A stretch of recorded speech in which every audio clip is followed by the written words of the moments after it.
কি গো মায়েরা, এখন গেলে জগন্নাথ দেখতে পাবে না কেন বলো তো? এখন তো জগন্নাথে জ্বর হয়েছে। না, নার্সিং হোমে ভর্তি নয়, বলে নার্সিং হোমে ভর্তি। সত্যি বাবা, এটা মজার কথা বললাম না? ওই যে স্নান যাত্রা গেল না, এত এত কলসির জল আমার প্রভুর মাথায় ঢেলেছে না, ওই জল ঢালাতে মানে বছরে স্নান করাবে না, আর বছরে একবার এমন স্নান করাবে তো বাবা একেবারে ঠকঠকানি এসে যাবে জগন্নাথ। এক সপ্তাহ জগন্নাথের মন্দিরে দরজা বন্ধ থাকে, এক সপ্তাহ স্নান যাত্রার পরের দিন থেকে এক সপ্তাহ ওই জগন্নাথের শুধু বাবা সেবা দেওয়া একজন যাবে, যিনি বাবা ওই গাছগাছরার ওষুধ বৈদ্য। হ্যাঁ, যারা গাছগাছরার ওষুধ দেয় তাদেরকে আমরা কি বলি? বৈদ্য, কবিরাজ বলি না? ওই কবিরাজি ওষুধ আমার জগন্নাথের চিকিৎসা হয়। কারণ জগন্নাথ আমাদের কত ওই বড় বড় ট্যাবলেট খায় না, জগন্নাথ গাছগাছরাজ ওষুধ খায়। ওই এক সপ্তাহ জগন্নাথের দরজা বন্ধ থাকে, ভক্তদের সঙ্গে সাক্ষাৎ হয় না, আর এই এক সপ্তাহ জগন্নাথের ওই গাছগাছরাজ ওষুধ খাওয়ানো হয়। এটা সত্য বাবা, জগন্নাথের অঙ্গে জ্বর হয় কেন? ও জগন্নাথ তো অচল জগন্নাথ নয়, সচল জগন্নাথ। অচল নয়, ওটা সচল। কারণ যারা কৃষ্ণ দর্শন করনি, জগন্নাথ ধাম মানে বাবা চার ধামের এক ধাম, চার ধামের এক ধাম। যারা যারা গেছেন জগন্নাথ ধাম পুরী ধামে, কতজন গেছেন কই একবার হাতটা তোলো তো দেখি। পুরীতে কতজন গেছেন? বাহ, মোটামুটি অনেক গেছেন, বেশ। তো জগন্নাথ যারা দেখেছেন, এই জগন্নাথ দেখেছো মানে তোমার চার ধামের এক ধাম হয়ে গেছে।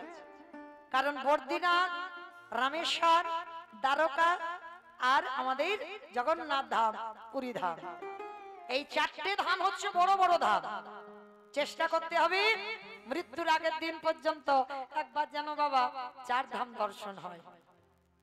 এই চার ধাম অবশ্যই চেষ্টা করবে একটু চারটে ধামে যাওয়ার জন্য। তো আজকে এই জগন্নাথ দেখা মানে কৃষ্ণ দেখা।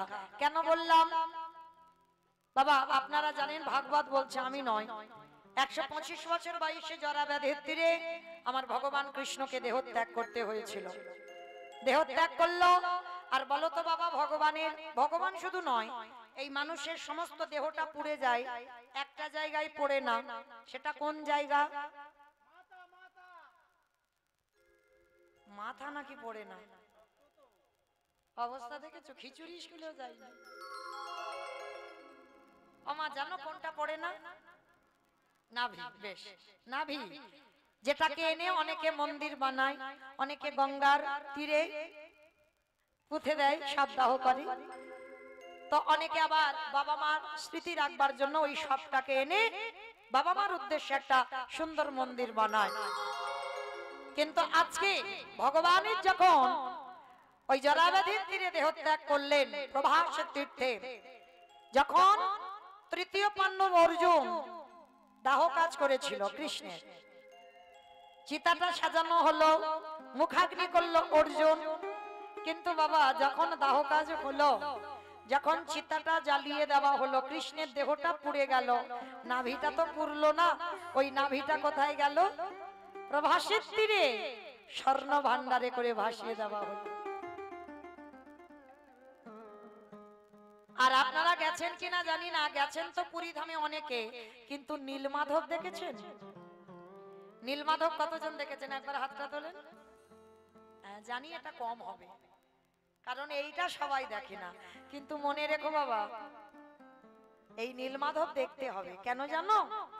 এই যে কৃষ্ণের নাভিটা গেল না, ওই ব্রহ্ম হয়ে প্রথমেই অজান্তে, কেউ জানতো না, সবর রাজা গোপন রাধে গোপনে পূজা করত এই নীলমাধবকে। এই নীলমাধব তো পরবর্তীতে কাঠ হয়ে গিয়েছিল ওই পরী সমুদ্রে। কারণ ওই নাভিটা প্রথমে গিয়েছিল বাবা ওই যেটা নীলমাধব বলা হয়, নীলমাধবের সঙ্গে ওখানে প্রতিষ্ঠা করা হয়েছিল। কৃষ্ণের নাভিটা ব্রহ্মরূপে পূজা করা হতো অজান্তে। তারপরে তো বিদ্যাপতি সেই ললিতা মানে সবররাজের মেয়েকে বিবাহ করলো, আর বিবাহ করে ছলনা করে ওই নীলমাধবের সন্ধান জেনেছিল। কি করে জেনেছিল? ওই যখন রাতের অন্ধকারে সবর রাজা পূজা করতে যেত, আর ওই ঘোড়ার লেজেতে একটা সরিষার পুটলি বেঁধে দিয়েছিল, আর শরীরটার পুটলি বেঁধে দিয়ে বাবা পুটলিটা ছিদ্র করে দিয়েছিল। আর যখন যাচ্ছিল সর্ষে পড়তে পড়তে গেল, আর কিছুদিন পরে বৃষ্টি হওয়ার পর ওই সরিষার গাছ হয়েছিল। আর তারপরে বিদ্যাপতি ওই নীলমাধবের কাছে পৌঁছায়। আর যখন নীলমাধবের কাছে গেল, তখন ওই নীলমাধব দৈববাণী করেছিল, আমি গোপনে পূজিত হচ্ছি, আমি প্রকাশ পেতে চাই, আমি জগতে প্রকাশ পাবো, আমাকে নিয়ে যাবে কে না, আমাকে প্রতিষ্ঠা করবে পরিধামে উড়িষ্যার রাজা ইন্দ্রদম্ন। আর সেই স্বর্ণ ভান্ডারে করে বাবা কৃষ্ণের নাভিটা ভেসে গিয়েছিল। যখন বিশ্বকর্মা 21 দিনের আগে কথা দেওয়া ছিল দরজা খোলা যাবে না, আর কি করেছিল? কতদিন ধৈর্য ধরতে পারেনি ইন্দ্রদম্ন। স্ত্রী মনে মনে করলো মা গুন্ডিচা যে এতদিন ধরে মূর্তি, আর মূর্তি করলে একটা খুটখাট আওয়াজ তো হবে, কিন্তু আওয়াজ হচ্ছে না। তখন গুন্ডিচা মনে মনে ভাবলো বোধহয় যে ওই জগন্নাথের মূর্তি তৈরি করছে সে বোধহয় কখন হরিবোল হয়ে গেছে, এতদিন অনাহারে অনিদ্রায় বেঁচে থাকতে পারি। যখন ইন্দ্রদম্ন দরজা খুললো, তখন বাবা জগন্নাথ বলদেবের শুধু হাত দুটো হয়েছে, কিন্তু সুভদ্রার হাত পা কিচ্ছু তৈরি হয়নি, সেই অবস্থাতে রয়ে গেল। ইন্দ্রদম্ন কেঁদে উঠলো, প্রভু এটা তোমার কেমন রূপ? এই রূপ, এই রূপ দেখলে লোক ভয় পাবে, এখনো সুভদ্রার হাত দুটো তৈরি হলো না। দৈববাণী করলো, ইন্দ্রদম্ন আমি তো বলেছিলাম 21 দিনের আগে তুমি দরজা খুলবে না, খুলে দিয়েছো, তোমার ধৈর্য নেই, তাই আমি এই রূপে প্রতিষ্ঠা পাবো। কিন্তু বাবা এটা আসল কারণ নয়, আসল কারণ হয়ে আছে, কারণ আসল কারণটা দ্বারকায় ঘটে গিয়েছিল। কলিযুগে এই যে জগন্নাথ বলরাম সুভদ্রা এই রূপে আসবে, ভক্তরা দেখবে, এটা কথা দেওয়া আছে কার কাছে? দেবর্ষি নারদের কাছে। বাবা ভগবান কৃষ্ণের কতগুলো বউ? কতগুলো বউ? 16,108 জন, একটা দুটো নয়, 16,108টা বউ, আর 8টা হচ্ছে পাট রানী। এতগুলো বউ ভালোবাসে, তবু বাবা রাত্রিবেলা আমার কৃষ্ণ ঘুমের ঘরে রাধা রাধা বলে কাঁদে। কি গো বাবা, এতগুলো যার বউ, সে যদি ঘুমের ঘরে একটা মেয়ের নাম ধরে কাঁদে, সত্যভামা, রুক্মিণী, জাম্ববতী, কালিন্দী, এরা কি দেখতে খারাপ? এরা সব এক একটা রাজার মেয়ে। তাহলে রাজার মেয়ে হয়ে এদেরকে ফেলে গোবিন্দ ঘুমের ঘরে রাধা রাধা বলে খুঁজে বেড়াচ্ছে। রাধে গো রাধে গো, একেবারে দেখা দাও রাধে, একেবারে দেখা দাও উলুধ্বনি রাধে গো।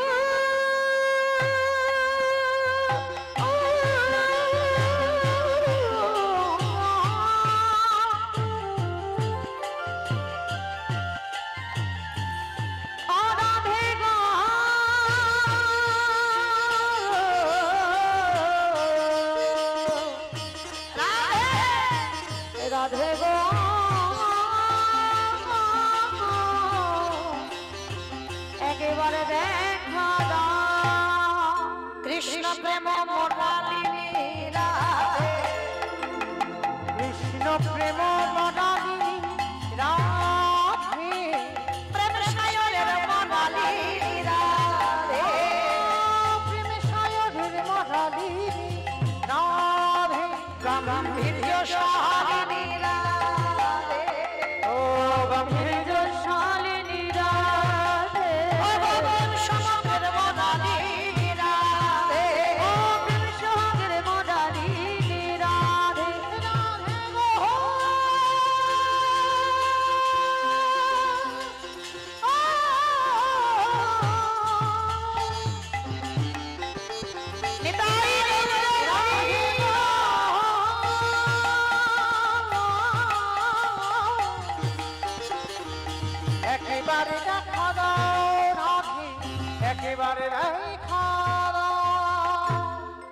ঘুমের ঘরে রাধে রাধে বলে কাঁদছে। ওমা, এতগুলো বউ থাকতে যে পুরুষটা আর একটা মেয়ের নাম ধরে কাঁদে, বউরা রেখে যাবে না? 8 জন ছুটে গেছে মাতা রুক্মিণীর কাছে, হরি বল। মাতা রোহিণীর কাছে গেছে, রোহিণীর কাছে গিয়ে বলছে, মা একটা কথা সত্যি বলবে? কি কথা? বলো বৌমা, কি কথা? আচ্ছা, তোমার ছেলের এতগুলো বউ, তবু রাত্রিবেলা রাধা রাধা বলে কাঁদে কেন? রাধা কে? আমাদের থেকে কি সে রূপবতী? কে সে? তা রোহিণী মাতা বলছে, দেখো বৌমা, ছেলের ভালোবাসার কথা কি আমার মুখে মানায়? আর যদি কেউ কোথাও থেকে শুনে ফেলে আমি আমার ছেলের সেই ভালোবাসার কথা তোমাদের কাছে গল্প করছি, আমার ছেলের প্রেমের কথা তোমাদের কাছে গল্প করছি, আর যদি কেউ জানতে পারে কি মনে মনে করবে আমি বলতে পারবো না। ও মামা, একটা কাজ করো, চলো আমরা একটা ঘরের জানালা দরজা বন্ধ করে দেবো, আর সেইখানে গিয়ে তুমি তোমার ছেলের প্রেমের কথা বলবে। ওই রাধাকে, কি তার পরিচয়, কি তার রূপ, কেন তোমার ছেলে ঘুমের ঘরে ওই ভুল ভাল বকে রাধা রাধা বলে কাঁদে, কে সেই রাধা? তার রোহিণী মা বলছে, ঠিক আছে বৌমা, আজকে আমি বলবো। এইবার কি করেছে বাবা, দরজা জানালা বন্ধ করে দিয়েছে, আর দরজায় দাঁড় করিয়ে রেখেছি সুভদ্রা বোনকে। যদি কৃষ্ণ বলরাম আসে যেন এই ঘরের মধ্যে না ঢোকে, কারণ এইখানে আমি রাধা তত্ত্ব বলবো। সত্যভামা, রুক্মিণী, কালিন্দী, জাম্ববতী সবাই পরপর বসে আছে, আর মাতা রোহিণী ওই রাধা রানীর কথা বলছে, রাধা রানীর রূপের কথা বলছে, রাধা রানীর গুণের কথা বলছে, রাধা রানী কেমন ভাবে চলে সমস্ত কথা বর্ণনা করছে।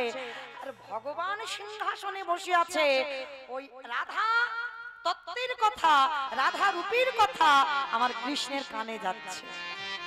অন্তর্যামী তো শুনতে পাচ্ছে, আর যেই না শুনতে পাচ্ছে মানে হৃদয়টা যেন জ্বলছে। কোথায় কে এই দ্বারকায় রাধা তত্ত্ব বলে, কে আমার রাধার গুণের কথা বলে, কে আমার রাধার রূপের কথা বলে? পাগলের মতো আমার কৃষ্ণ একেবারে সিংহাসন থেকে ছুটে এসেছে, এসে দেখে না সুভদ্রা বোন দরজায় পাহারাদার।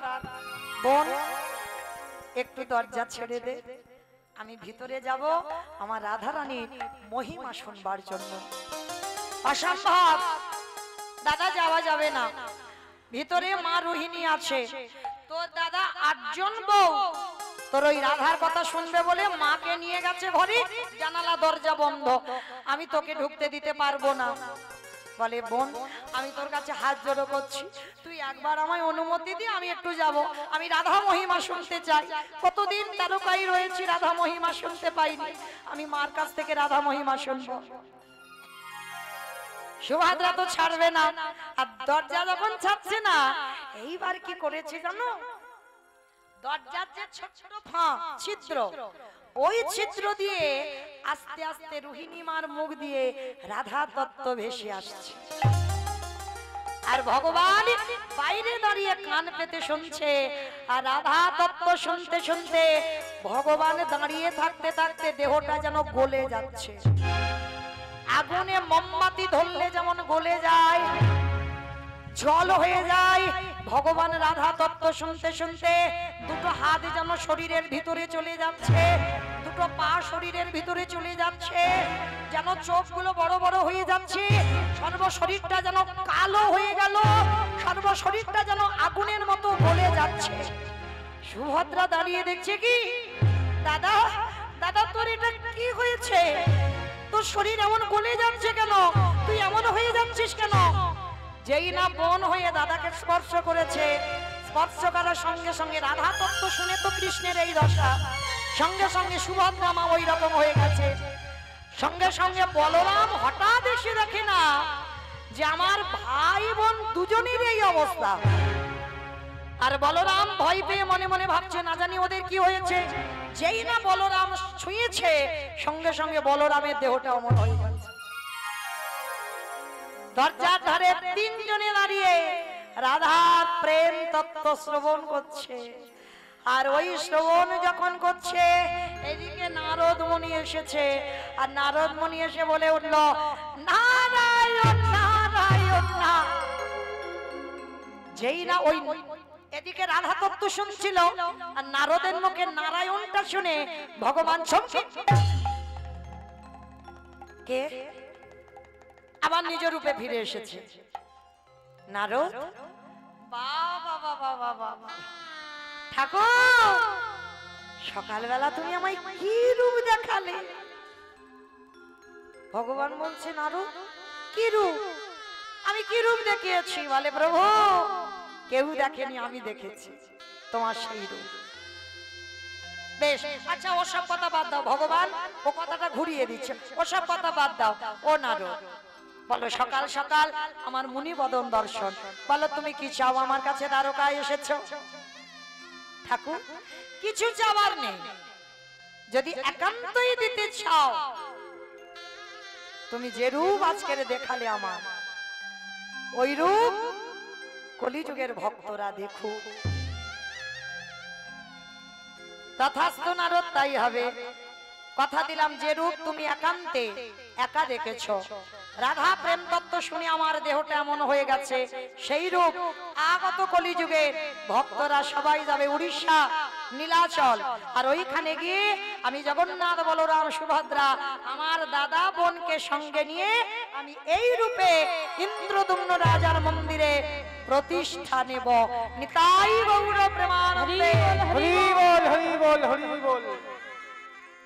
ওই যে জগন্নাথের মূর্তি জানো, জগন্নাথের মূর্তির কাঠ আসে ওই যে নীলগিরির পাদদেশে যে জঙ্গল, যেখানে নীলমাধব, ওই জঙ্গল থেকে কাঠ এলে তারপরে জগন্নাথের মূর্তি তৈরি হয়। আর ওই যে কৃষ্ণের নাভিটা যিনি প্রতিষ্ঠা করবেন জগন্নাথের নাভিতে, তার মাত্র 3 দিন আয়ু, 3 দিন পর তার মৃত্যু হয়ে যাবে। কেন? কেউ যদি বাবা কৃষ্ণের নাভি হাতে ধরে তার তো একটা অহংকার আসবে, আসবে না? বলে বলে বাড়াবে না আমি কৃষ্ণের নাভি হাতে ধরেছি, যাতে ওটা না আসে মাত্র 3 দিন পরে তার দেহ ত্যাগ করতে হবে। তাহলে মায়েরা কি বুঝলাম? জগন্নাথ দেখা মানে আমাদের সাক্ষাতে কৃষ্ণ দর্শন করা। আর আপনারা জানবেন যদি কেউ যান রথযাত্রার সময় ওই জগন্নাথ বলরাম সুভদ্রা যে রথে বসে, জগন্নাথের রথের রশি যদি একবার ধরা যায় তাকে আর কোনোদিন জন্ম মৃত্যু চক্রে আর ঘুরতে হয় না। নিতাই গৌর প্রেমানন্দে হরি বল হরি বল হরি বল। আপনাকে মাতৃ জঠরে আসতে হবে না, ওই জন্ম মৃত্যু হবে না যদি রথের দড়িটা একবার ধরা যায়। তাই চেষ্টা করবেন অন্তত কোনো না কোনো বৎসর, তবে বাবা অসম্ভব হয়ে দাঁড়ায়, সম্ভব নয়। মানে ওই দড়ি ধরতে গেলে বাবা নিজের প্রাণটা বুঝি চলে যাবে, হ্যাঁ এত ভিড়। তবু বলে রাখলাম, বলার জন্য এসেছি, চেষ্টা করবেন। এই রঘুনাথ দাস গোস্বামীর জীবন কাহিনী শ্রবণ করলে সবাই বুঝতে পেরে যাবেন বাবা।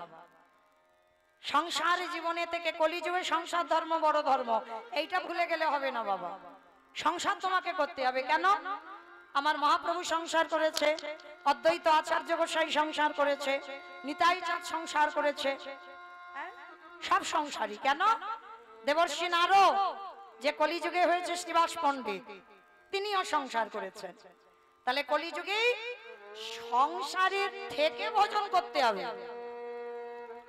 কি বাবা সত্য ত্রেতার যুগের মানুষরা ধ্যান তপস্যা করেছে, বউ বাচ্চা ছিল না, ছেলে পুলে ছিল না, কোনো চিন্তা ভাবনা ছিল না, নিশ্চিন্তে ভজন করেছে। ছেলে বলবে আমায় দাও, বউ বলবে আমায় দাও, আত্মীয় পরিজন বলবে দাও দাও দাও। সেই দাও দাও এর মধ্যে থেকে তোমার ভজন করে বেরোতে হবে, তবেই হবে তুমি কলিযুগে শ্রেষ্ঠ ভক্ত।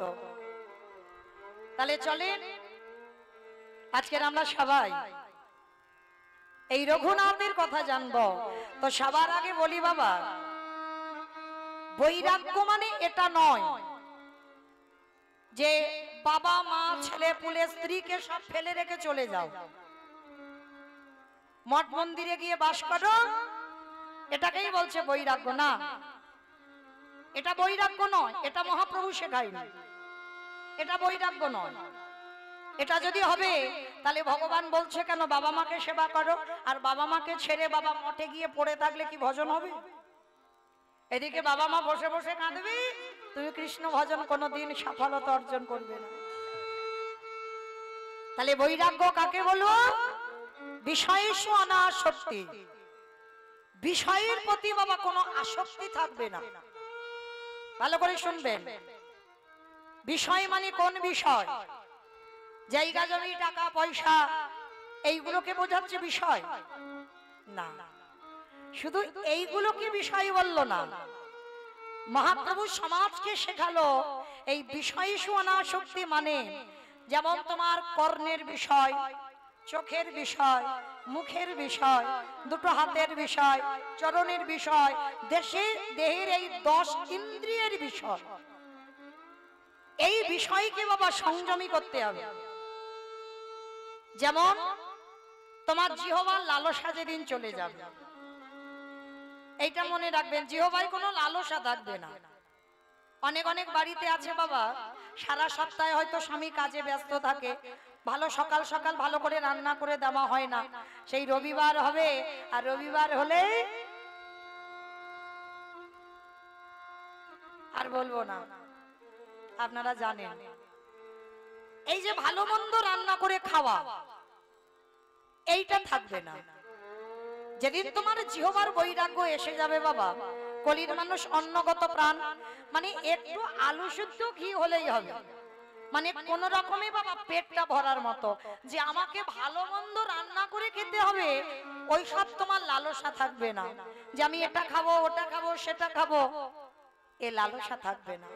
যেদিন তোমার জিহ্বা থেকে সকল লালসা চলে যাবে, সেদিন জানবে তুমি ওই জিহ্বার বৈরাগ্য ধারণ করেছ। এটা জিহ্বার বৈরাগ্য হয়ে গেল। কর্ণ, যেদিন তোমার এই কান দুটো কোনো আজে বাজে গান, আজে বাজে কথা ভালো লাগবে না। কোথায় একটু হরিনাম হচ্ছে, একটু মোবাইলে খুললেই বাবা একটু হরিনাম, একটু ভাগবত, একটু ভালো জিনিস কান শুনতে চাইবে, সেদিন তুমি জানবে তোমার কান অন্য গান আর শুনতে চাইছে না, মানে তোমার কানের বৈরাগ্য হয়ে গেছে। যেদিন দুটো চোখ শুধুমাত্র সাধুগুরু বৈষ্ণব চরণ, আমার ভগবানের চরণ ছাড়া এই দুটো চোখ আর কিছু দেখতে চাইবে না। কোথায় গেলে আমি একটু ভক্ত সঙ্গ পাবো, কার সঙ্গ করলে আমি একটু ভগবানের কথা শুনতে পাবো, সেদিন জানবে তোমার এই দুটো চোখের বৈরাগ্য হয়ে গেল। যেদিন তোমার এই অঙ্গ স্পর্শ থেকে চলে যাবে, স্পর্শ মানে তোমাকে নারী পরশ করলো না পুরুষ স্পর্শ করলো এইটা বুঝতে পারবে না, তোমার মধ্যে কোনো অনুভূতি থাকবে না যে আমাকে কোনো পুরুষ ছুঁয়ে দেখলো না আমাকে কোনো নারী ছুঁয়ে দেখলো। এই অনুভূতিটা যেদিন তোমার মধ্যে থেকে একেবারে চলে যাবে, সেদিন জানবে তোমার এই দেহের বৈরাগ্য হয়ে গেল। আর মন যেদিন সব চিন্তা থেকে দূরীভূত, আমি আছি, আমি গোবিন্দ সেবা করব, কালের চিন্তা কাল, যে আমার টাকা পয়সা ব্যাংকে জমিয়ে রাখতে হবে, আমার ছেলের ভবিষ্যৎ আছে, আমার বউয়ের ভবিষ্যৎ আছে, না, এইগুলো তোমার মনে থাকবে না। আজ আছি, আজকে চলে তো গেল, প্রভু তো চালিয়ে দিল, কালকের চিন্তা কালে দেখা যাবে। কি বাবা আছে এমন ভক্ত? বাবা ব্যাংকে টাকা রাখতে হবে, তাহলে চলবে কি করে সংসার, তাই না? একটা ছেলের জন্য 3 তলা পাথর সেটিং করা বাড়ি করে দিয়ে দিতে হবে, ছেলে থাকবে, জায়গা জমি একটু দোকানপত্র করে দিতে হবে, যাতে ছেলের ভবিষ্যৎ গড়ে যায়। হ্যাঁ গো, তুমি ছেলের ভবিষ্যৎ গড়বার কে? তুমি তো উপলক্ষ, তুমি তোমার ছেলের ভবিষ্যৎ গড়তে পারবে না। কৃপা করার মালিক একজন বসে আছে, সে যদি কৃপা না করে, তোমার সাধ্য নাই, তোমার ক্ষমতা নাই, তুমি তোমার ছেলের ভবিষ্যৎ গড়ে দেবে। তুমি সব করে দিলে, আর কৃপা যদি তার উপরে না রইল, বাবা সব একটা একটা করে বিক্রি করবে, আর দেখবে শেষের দিনে সে ভিক্ষে করে খাচ্ছে। তাহলে তুমি কি গড়ে দিতে পারলি? তাহলে যদি সন্তানের জীবনে কিছু গড়ে দিতে হয়, একটা সৎ সন্তান তৈরি করে যাও, যেন 10-এ 1জন হয়। 10-5টা দরকার নাই, একটা ছেলে হবে, সে ছেলে যেন 10 জনের 1জন হয়। গ্রামে প্রত্যেকটা মানুষের পাশে যেন দাঁড়ায়। মনে রাখতে হবে, শুধু লেখাপড়ার ডিগ্রি হলে তাকে মানুষ বলবে না, মানুষ তাকেই বলবে যদি মানুষ হয়ে মনুষ্যত্ব বিবেকটা তোমার থাকে। সবার পাশে দাঁড়াও। জগতে কেউ কারোর শত্রু হয় না, কেউ কারোর মিত্র হয় না। ভগবান বলেছে না, কেউ কারোর শত্রু নয়, কেউ কারোর মিত্র নয়, তোমার কর্ম ফলে তুমি শাস্তি পাও। তাহলে সবাইকে ভালোবাসো, ভগবানকে ভালোবাসো।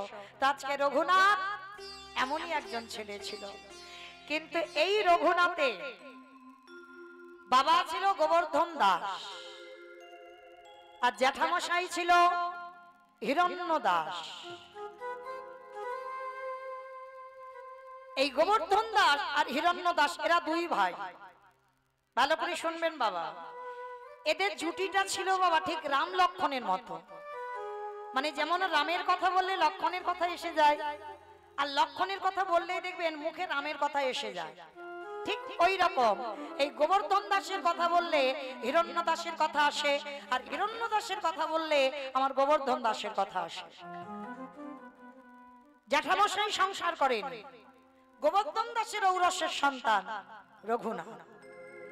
কিন্তু বাবা রঘুনাথে জন্মের আগের কথা বলি, এর বাবা জ্যাঠার কত সম্পত্তি ছিল জানো? মাসে 12 লক্ষ স্বর্ণ মুদ্রা আয়, 12 লক্ষ স্বর্ণ মুদ্রা। আর নবাবকে শুধু কর দিতে হতো বাবা 8 লক্ষ স্বর্ণ মুদ্রা। বড় লোক নয়, এদেরকে জমিদার বলে, জমিদার। কিন্তু এদের সব ছিল, বংশে কোনো সন্তান ছিল না। রঘুনাথের জন্মের আগের কথা বলছি, সন্তান ছিল না। আর দেখবেন মায়ের একটা কথা বলে যায়, টাকা পয়সা ঘর বাড়ি জায়গা জমি সম্পত্তি সব আছে, কিন্তু তোমার বংশে যদি একটা মা বলা সম্পদ না থাকে, চিরজীবন এই সংসারটা অন্ধকার। কেন? আজ আমি আছি, এই জমিদারি দেখভাল করলাম, যেদিন আমি চলে যাব, আমার পরবর্তীতে আমার এই জমিদারিটা দেখভাল কে করবে? তার জন্য আমাদের মতো মায়েরা একটা পুত্রের জন্য হাহাকার করে বেড়ায়, একটা পুত্র দাও। কি বাবা করি না? পরপর যদি পরপর কন্যা সন্তান হয়, মানে মেয়ে সন্তান, বাবা মার আশা মেটে না। একটা যদি সন্তান বংশে পুত্র আসে, অমাইরা পুত্রের জন্য কেন কাঁদো গো? পরপর 4-5টা কন্যা সন্তান হবে, হবে না, কিন্তু একটা ছেলে চাই। কেন ছেলে চাও? বংশে বাতি দেবে। বংশে বাতি দেবে। কি বাবা আপনাদেরও তো একমত, বংশে বাতি দেওয়ার জন্যই তো ছেলে। কিন্তু মনে রেখো মা, বাতি দেওয়া ছেলেটা যদি তৈরি না করে যাও, সে কি তোমার বংশে বাতি দেবে বলে মনে হয়? কি বাবা? আমরা বলছি বংশে বাতি দেওয়ার জন্য ছেলে, আরে বাবা বাতি দেওয়ার মতো তৈরি করে যেতে হবে তো। ছেলে বড় হয়ে গেল, এখনো আছে সমাজে অনেক অনেক ছেলে জানে না ভগবানকে কি করে সেবা দিতে হয়, জানে না বাবা কি করে ভগবানের চরণে তুলসী দিতে হয়। তাহলে শেখাবে কে? বাবা না, কখনো বাবা শেখায় না, শেখাবে মা। প্রথম শিক্ষাটা মায়ের কাছে সন্তান পায়, সন্তানকে তৈরি করতে হবে মা, মা তৈরি করবে। আর তোমার বংশে যদি তুমি মা হয়ে একটা কৃষ্ণ ভক্ত সন্তান জন্ম দিতে পারো, তাহলে তোমার 14 পুরুষ উদ্ধার হয়ে যাবে।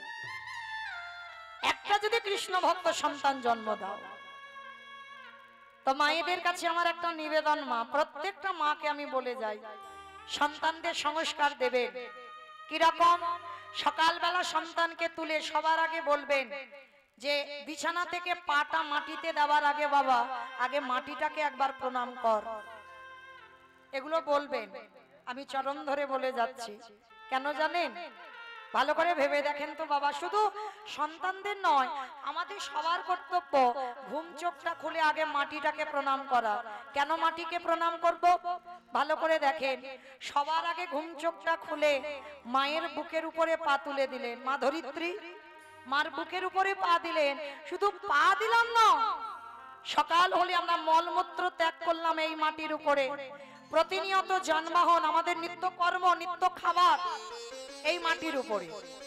তাহলে আমাদের কি মনুষ্য জীবনে কর্তব্য নয় যে সকালবেলা উঠে একবার এই ধরিত্রী মাকে প্রণাম করি?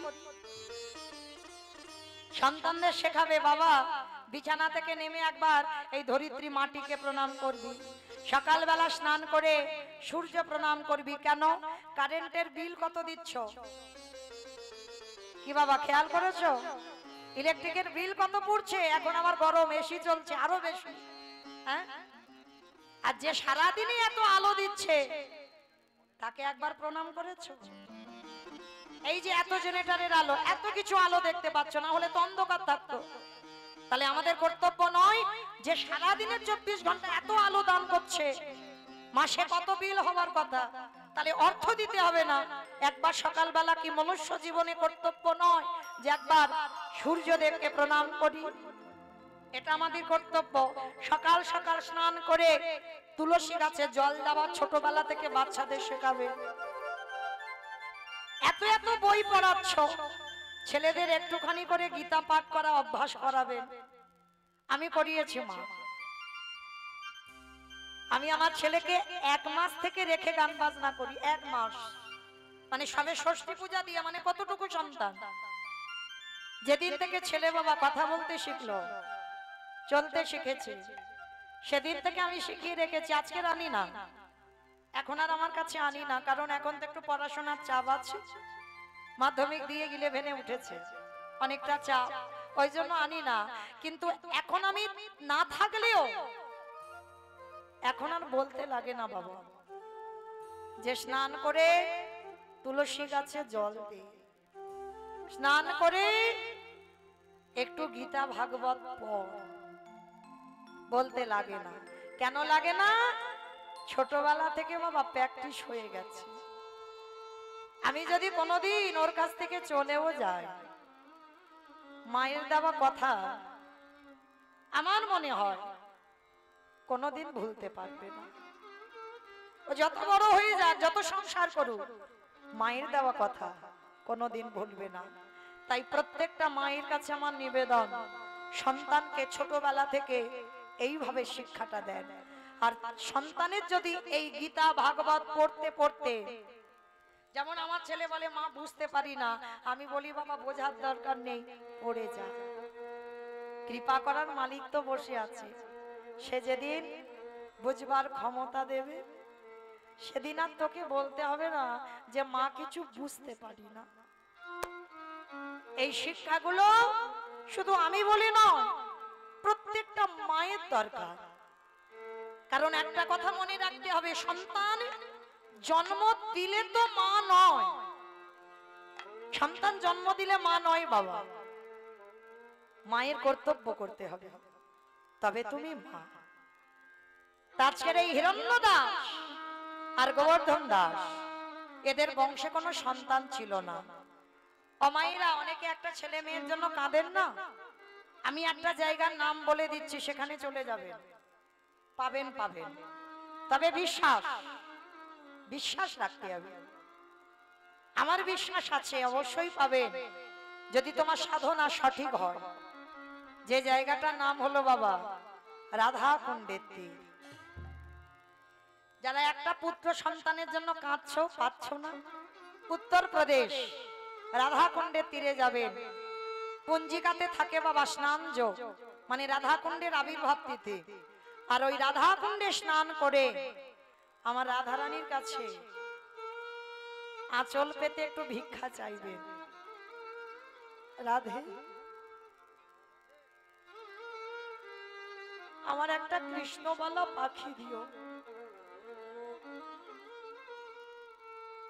বাবা আমরা কেউ চাই ভগবানের কাছে আমরা কৃষ্ণ বলা পাখি দাও। সবাই তো চাকরিওয়ালা ছেলে চাই, ডিগ্রিওয়ালা ছেলে চাই, ছেলে যেন রেজাল্ট ভালো করে, ছেলে যেন চাকরি পায়। কেন? ছেলে চাকরি পেলেই অন্তত আমি বড় লোকের মা হব, এসি ঘরে তো ঘুমাতে পারবো। আর যদি কৃষ্ণ ভক্তের মা হও তাহলে বাবা তোমাকে নিঃস্ব ভিখারি, পথের ভিখারি, কাঙাল হতে হবে।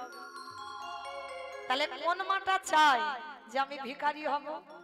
ওই জন্য তো আমাদের মতো মায়েরা একবারও বলি না ঠাকুর আমার কৃষ্ণ ভক্ত ছেলে দাও।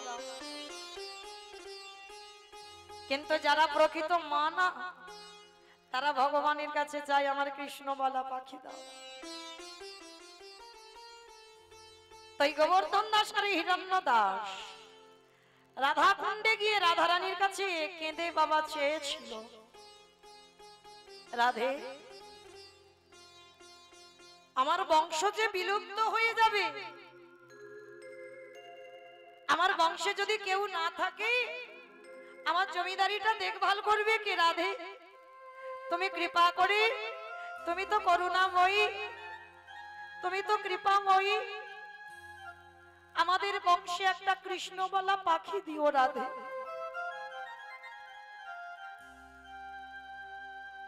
যদি মা দিল গোবর্ধন দাসের ঔরসে জন্ম নিয়েছিল এক কৃষ্ণ ভক্ত সন্তান। তাই গোবর্ধন দাস আর হিরণ্য দাস এদের অট্টালিকাটা ছিল কোথায়? ভক্ত জন্মালো কোথায়? ভক্ত এলো কোথায়? আপনারা জায়গাটার নাম শুনেছেন, হুগলি জেলা আদি সপ্ত গ্রামে জন্ম নিল দাসের ঘুনা। আদি সপ্ত গ্রামে জন্ম নিল দাসের ঘুনা। আদি সপ্ত গ্রামে জন্ম নিল দাসের ঘুনা। আদি সপ্ত গ্রামে জন্ম নিল দাসের ঘুনা। পাড়া প্রতিবেশীগণ আনন্দ মগন, পাড়া প্রতিবেশী সবে আনন্দিতম। পাড়া প্রতিবেশীগণ আনন্দ মগন। উলুধ্বনি ভাইরা, উলুধ্বনি। আনন্দিতম। ঢাকে বাজে ঢোলকে বাজে মাদলেরই রোল, বাজে ঢোলক বাজে মাদলেরই রোল। ঢাকে বাজে ঢোলকে বাজে মাদলেরই রোল। ঢাকে বাজে ঢোলক বাজে মাদলেরই রোল। এবারে হরিধ্বনি উলুধ্বনি হরিল ভুবন। উলুধ্বনি হরিধ্বনি নিতাই হরিধ্বনি হরিল ভুবন। উলুধ্বনি হরিধ্বনি ভরিল ভুবন। বলি জয় হে রাহ, জয় হে রাহ, জয় রাম জয় রাম, জয় রাম, জয় রাম জয় রাম ভক্তের আবির্ভাব হবে, জয় রাম ভক্তের আবির্ভাব হবে। জয় রাম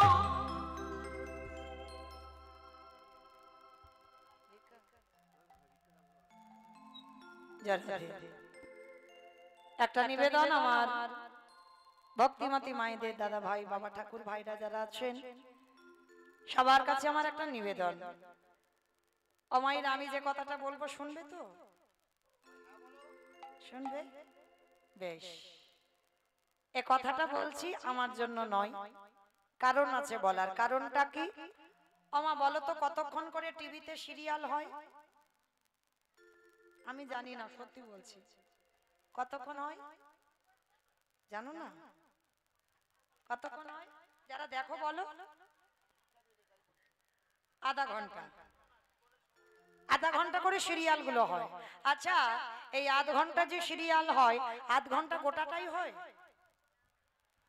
মাঝে মাঝে অ্যাডভার্টাইজ দেয়, তাই তো? একটু করে অ্যাড দিয়ে দেয়। আচ্ছা বাবা, হিসাব মতো ধরা গেলে 15 মিনিট অ্যাডভার্টাইজ দেবে আর 15 মিনিট হবে সিরিয়ালটা। কিন্তু দেখবেন বাবা সিরিয়ালটা জমে উঠেছে, ধুম করে একটা অ্যাডভার্টাইজ দিয়ে দিল। ইচ্ছা নয়, ভালো লাগে না দেখতে, তবু বসে থাকতে হয়। কেন? সিরিয়ালটা তো জমে উঠেছে। আমা বুঝতে পেরেছো না পারো পারো বুঝতে হবে সিরিয়ালটা দেখছো অ্যাডভার্টাইজটা দেখার ইচ্ছা নেই কিন্তু দেখতে হবে কেন ওই কোম্পানিগুলো তো সিরিয়ালটা চালাচ্ছে আর ওই কোম্পানিগুলো যদি না চালাতো তাহলে সিরিয়ালটা কি চলতো না তাহলে এই কথা বলার কারণ দুম করে একটাই কারণটা কি 10টা মিনিট আমি একটু অ্যাডভার্টাইজ দেব আমার জন্য নয় যারা অনুষ্ঠানটা চালাচ্ছেন হরি বল এবার বুঝতে পেরেছো তো বেশ তাহলে 10 মিনিট আমার কমিটি দাদা ভাই বাবাদের জন্য চাইলাম মাইরা এই এত বড় অনুষ্ঠান চালাতে গেলে একটু তো অর্থের দরকার কি বাবা অর্থের দরকার নয় একা একা কি অনুষ্ঠান চালানো যায় এই যে আমি এসেছি একটুখানি রাস্তা নয় অনেকটা রাস্তা সেই গঙ্গাসাগর এলাকা থেকে এসেছি একটুখানি রাস্তা নয় ডায়মন্ড হারবার তাহলে এতটা রাস্তা এসেছি আসা যাবার খরচ কীর্তনের খরচ সম্প্রদায় আরো অন্যান্য কীর্তনী আছে আবার হরি নামের দল আছে অনেক কিছু দরকার মাইক জেনারেটর অনেক কিছু খাওয়া দাওয়া সমস্ত হিসাব আমার প্রভুর পূজা সমস্ত কিছুর জন্য বাবা কিছু অর্থের দরকার হয় তো আপনারা যখন এসেছেন আপনাদের মতো ভক্ত চরণে আমার মতো অধম কীর্তনিয়ার নিবেদন আমার দাদা ভাইরা আপনাদের কাছে যাচ্ছেন যার যেমন সামর্থ্য যার যেমন ক্ষমতা আছে কোনো বাধ্যবাধকতা নেই তবে শুধু চেষ্টা করো যেন ঝনঝন আওয়াজটা না হয় মানে থালা তো থালাতে যদি এমন জিনিস দাও যেন ওই ঝনাত করে আওয়াজ না হয় সেই রকম একটু ব্যবস্থা করবে কেমন আর একটা কথা শুধু মনে রাখবে ব্যাংকে টাকা রাখলে নমিনো লাগে আর এতে যদি বাবা একটু কিছু দাও তার জন্য নমিনো লাগবে না শেষের দিনে একদিন না একদিন আমার ভগবান তোমার কাছে ওই একটা টাকার জন্য 1 লাখ টাকা তোমার পৌঁছে দেবে নিতাই গৌর প্রেমানন্দে হরি বল হরি বল হরি বল তোমাইরা কেউ কিন্তু বইমুখ করবে না যার যেমন আছে প্রত্যেকে কিছু না কিছু দেবে আর আজকে যারা আনেননি ভুলে গেছেন কালকের একটু বেশি বেশি আনবেন কেমন আজকে যা আছো মোটামুটি দাও কিন্তু কালকের আমি যাব আপনাদের কাছে কারণ আমি তো কোনোদিন ভিক্ষা করিনি আজকের করব না কালকের করব তো কালকের আপনাদের কাছে যাব ওই জন্য আমাকে দেবেন তো একটু বেশি বেশি দেবেন কেমন ওই জন্য কালকের একটু বেশি বেশি আনবেন তোমার দাদা ভাইরা যাচ্ছেন যার যেমন সামর্থ্য আছে আপনারা একটু দেবেন কেমন নিতাই গৌর প্রেমানন্দে হরি বল হরি বল হরি বল ছোটবেলা থেকে রঘুনাথ জন্ম থেকেই বাবা বৈরাগ্য ভাব আমাইরা এইবার দেখেন ওই ছোট্ট একটা ছেলে কিভাবে তৈরি হলো তার একটাই খেলা ভগবান ছাড়া তার কোনো খেলা নেই রাস্তা দিয়ে যদি কোনো সাধু যেতে দেখে ওই রঘুনাথ ঘর থেকে ছুটে বেরিয়ে যায় সাধুর সঙ্গে যদি কোনো ভক্তরা বাবা খোল করতাল বাজাতে বাজাতে চলে যায় রঘুনাথ ঘর থেকে দরজা ভেঙে দিয়ে দরজা খুলে দিয়ে ও ছুটে তাদের সঙ্গে চলে যায় আবার দারোয়ান ওরা জমিদার তো আবার দারোয়ানরা রঘুনাথকে ধরে বাড়িতে আনে মানে বিরক্ত হয়ে যাচ্ছে বাড়ির লোকজনেরা যখনই রঘুনাথ একটু বড় হয়েছে বাবা জ্যাঠা মনে মনে ভাবলো ছেলেকে তো এবার একটু পাঠশালায় পাঠাতে হবে আমার এখনকার পড়াশোনা আলাদা তখনকার পড়াশোনা আলাদা এখনকার দিনে ছেলেরা তো স্কুলে পড়াশোনা করে চলে আসছে আর তখনকার দিনের পড়াশোনা ছিল গুরু আশ্রমে থাকতে হবে গুরু আশ্রমে থেকে পড়াশোনা করতে হবে তা বাবা জ্যাঠা কি করেছে বাবা রঘুনাথকে নিয়ে আর ওদের কুলগুরু ছিল যার নাম হচ্ছে বাবা বলদেব আচার্য যারা এখানে শাস্ত্রজ্ঞানী তারা জানবেন এই বলদেব আচার্য ওদের হচ্ছে কুলগুরু ওদের বংশ পরম্পরায় গুরু তাই বলদেব আচার্যের কাছে রঘুনাথকে নিয়ে গেছে রঘুনাথ তখন খুব ছোট তা বাবা জ্যাঠা গিয়ে বলছে গুরুদেব একটা কাজ করেন আজকে থেকে আমার এই রঘুনাথকে আপনার চরণে আশ্রয় দেন যখন বলেছে গুরুদেব চরণে আশ্রয় দেন আর দেখবেন বাবা বড় লোকেদের ছেলেরা একটু খামখেয়ালি হয়। খামখেয়ালি বলতে তারা যখন যেটা মনে করে বাবা জেদ ধরে বসে। কি মায়েরা ভুল বললাম? বড় লোকের ছেলেরা খামখেয়ালি হয় না, মানে এটা চাই তো চাই, এটা খাবো তো খাবো। এটা যারা একটু বড় লোক হয় তাদের ছেলেদের এরকম জেদ হয়। তা গুরুদেব বলদেব আচার্য বললেন, শোনো গোবর্ধন, শোনো হিরণ্য, তোমরা বড় লোক, তোমাদের বড় লোকেদের ছেলে অনেক সাধনার ছেলে, আর এ ছেলেকে বাপু আমি রাখতে পারবো না, কারণ এ তো কখন কি করে বসবে আর কখন কি খামখেয়ালি হবে, ওকে আমি রাখতে পারবো না। গোবর্ধন দাস বলছে, গুরুদেব গুরুদেব আপনি ওকে আশ্রয় দিয়েই দেখেন। আপনি তো জানেনই না আমাদের রঘুনাথ কেমন। আপনি একটা দিন দেখেন, যদি বোঝেন যে রঘুনাথ ভালো নয়, একটু খামখেয়ালি ছেলে, তাহলে কালকেই খবর পাঠাবেন, আমি এসে রঘুনাথকে নিয়ে চলে যাব। বলদেব আচার্য বলছে, ঠিক আছে তাই হোক, একটা দিন দেখি তোমাদের ছেলে কেমন। আশ্রমে রেখে গেল। হরি বল, রাধে রাধে। বাবা আশ্রমের এবার গুরুদেব ভাগবত নিয়ে বসেছে, যত যত শিষ্য ছিল সবাই বসেছে বাবা ভাগবত শুনতে। আর ওই যে অন্যান্য পড়ুয়ারা ছিল তারা তো বাবা বড় বদমাশ, কত কথা বলছে, কত হাসি ঠাট্টা তামাশা করছে। আর রঘুনাথ সবার সামনে বসেছে। সবার সামনে বসে বাবা গুরুদেব ভাগবত পড়ছে। অপলক নয়নে গুরুদেবের পানে চেয়ে আছে, আর নয়ন জলে ওই ছোট্ট 5 বছরের রঘুনাথে হৃদয়খানা ভেসে যাচ্ছে।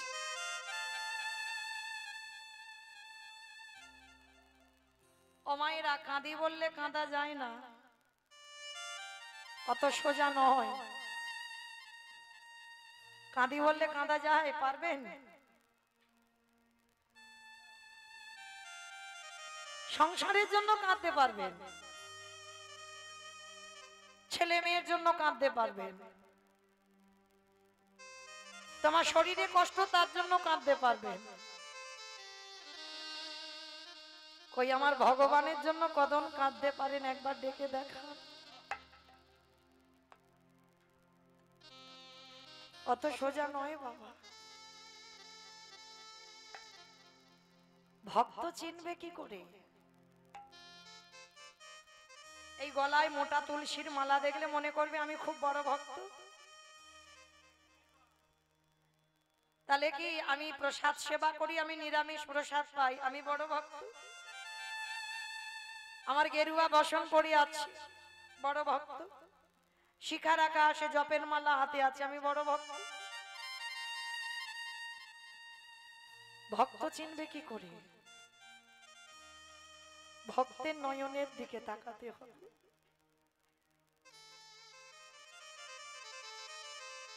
একবার কৃষ্ণ নামে, একবার শুধু এই কৃষ্ণ নামটা উচ্চারণ করবে, কৃষ্ণ বললে বাবার হৃদয়টা দুলে ওঠে।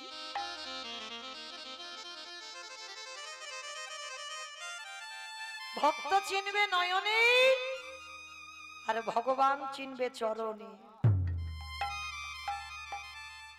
ভক্ত চিনতে গেলে নয়নে, অন্য কিছু বেশ দেখলে বুঝতে পারবে না যে ভক্ত। আমি সাহার করেন মানে কি ভক্ত নয়? এসব ভুল কথা। ভগবান তো সবার মধ্যে বিরাজ করে, যে নাস্তিক তার মধ্যেও ভগবান বিরাজ করছে। তাহলে সাত্বিক আহার কেন করছি? দেহটা শুদ্ধ। আজকে লক্ষ্য করে দেখেন, এই রঘুনাথ সামনে বসে ভাগবত শুনছে। গুরুদেব দেখলো অন্যান্য পড়ুয়ারা সবাই চলে গেছে, কিন্তু রঘুনাথ বসে বাবা কেঁদেই যাচ্ছে। গুরুদেব ভাগবতটা রেখে রঘুনাথকে ডেকেছে, রঘুনাথ এই ছেলে এদিকে আয়।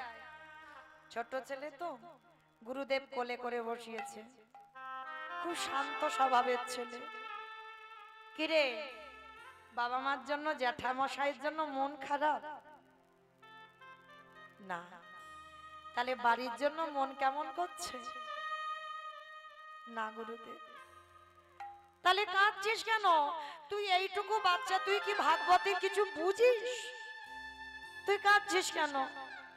তুই তো কিছু বুঝতে পারছিস না। আমি যে পাঠ করছি, তুই বল কি বুঝেছিস? রঘুনাথ বলছে, গুরুদেব আমি কিছু বুঝিনি, কিছু বুঝিনি। তাহলে কাঁদছিস কেন? গুরুদেব আমি কাঁদছি কেন জানো? আমি কি তারে পাবো না?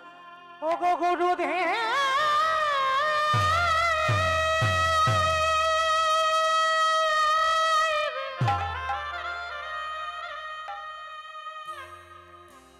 একেবারে বলে না আমি কোথায় গেলে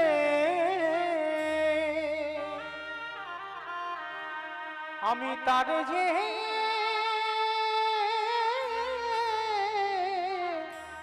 দর্শন পাবো।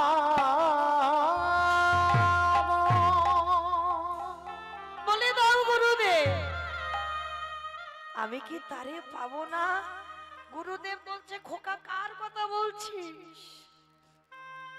কৃষ্ণ।